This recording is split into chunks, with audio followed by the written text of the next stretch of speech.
Hello again. It's been a bit. I don't even know how long it's been actually since I took the last video. But wow, I don't know why the algorithm really fed y'all that one. Like literally, I feel like what it did is it scrubbed the words uh trigger warning or content warning, whatever I put there in the description. It was like, we gotta shove this out like now. Because, whenever I put one of these out, I don't include any, like, you know, buzzwords on purpose or anything. I just talk about my thoughts. I just talk about what's been going on, you know, nothing crazy. So, what has been going on? A lot, actually. So, I have, um, whatchamacallit? So, I got the forms and everything from the Access VR program, and I filled mostly everything out. I just have like minor things to work on, and I need help getting certain forms that they can help me get. So that's kind of what the project is for tomorrow. I started streaming again, so that's another thing. People have been enjoying that, and it hasn't just been like dry and lonely. Like people have been coming out. It's been a very nice feeling that people see my progress and are recognizing it. So I'm very happy about that. I'm still kind of working on the isolating thing, like to not do that. I'm failing at it right now, as of like this morning, but I won't completely uh, drag myself down about it because having diagnosed bipolar type 2 type 1, not type 2, type 1, I realize that sometimes these episodes are minor, but they they just feel like heavy. Interacting feels heavy, so it's hard. It's never the person. Well, not never, but most of the time it's not the person, or just like, feelings of being left out are constant, and it's nobody's fault. It's literally just because bipolar fucking will do that. So that's fun. I mean, it's nice to have a diagnosis, at least that much I like, you know will at least vibe with. But the medications like help a lot. Like if I wasn't on meds, I would still be spiraling like really bad.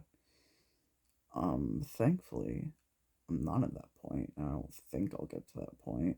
Um, reason I say think is because there's always resources. If I ever need more help, I can always like call or anything like that. Like, or just text my therapist and be like, I don't know what to do, and then she'll give me resources if she can't help any further.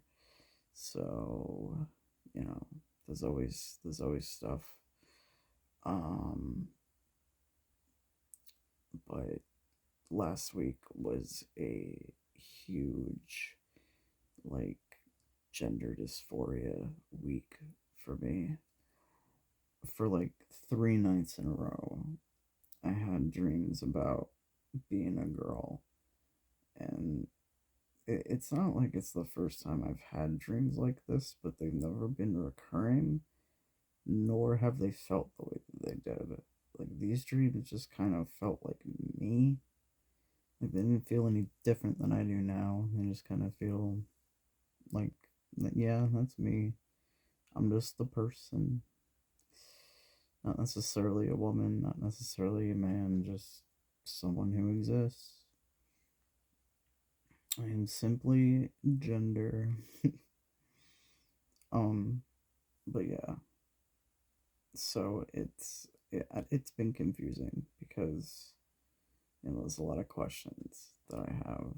There's a lot of answers that I need to find for myself. Uh, that and like it's really tough because I was under the impression recently that I could talk to my immediate family about these type of things, and then ended up being very incorrect. So that's a shame. I would have liked to, you know, be more validated, but it's fine. It's kind of what I expected anyway, especially, in the last video, what I talked about, especially after my father left at that. So I didn't really expect anything, you know. That's the same shit that I've always done, though. I've, like, tried and tried and tried to just get him to understand things or different perspectives, and he just does not care. Um, but it's not just me either. Like, these other kids, my three sisters, are the same fucking way. Trying to cater to whatever he wanted, trying to just fucking talk to him, and just he pushed him away. That's why none of them fucking talked to him. And, he doesn't see it that way. Of course, he never will. But that's what he did. And honestly, I didn't really get it growing up until I was like in my early 20s. And then I was just like, okay, this makes sense. I understand why they did what they did as far as cutting ties goes. Because I don't want to be around it. They don't have to be around it. It's great. Like, um, what makes it really tough, I think, is in the most genuine sense, he is a great father, but a really shitty dad. Like, that's the best way I can describe it. I don't know if that really makes sense. I'm recording this again at 2 a.m. Not because I can't sleep, but because my sleep schedule that I've been trying so desperate to keep intact um, has become kind of fucked. Keep trying to go to bed by like midnight or 1, and lately it's been 2 or 3, and I don't want to fall back on that pattern of it getting later and later, because that's what happened in the past. And then I was just an overnighter, where I would stay up until like 8 a.m. and then go to sleep and wake up at 5.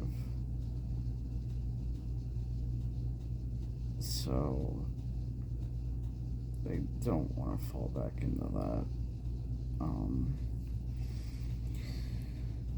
Otherwise, on the flip side, um, honestly, there's not enough on the flip side. Not enough good shit. I've been finding more time for my. Well, I mean, there's the streaming stuff. That's been very lovely. But, whatchamacallit? I'm trying to find more friends. I don't have too many friends close by, uh, physically. So I would like to change that, because not only am I touch deprived, sometimes I just need a hug. I'll be real. That's all it takes. Um, and then otherwise, I think, uh, right, that was, I guess, a good, like, one of the best things about being inpatient. I was able to get a hug every day. Anyway, um, yeah, I'm just gonna end it here. My thoughts are completely scattered, and I would like to sleep. I'm glad my camera makes my nails look better than they actually look. Anyway, stay hydrated. Keep smiling. Good night.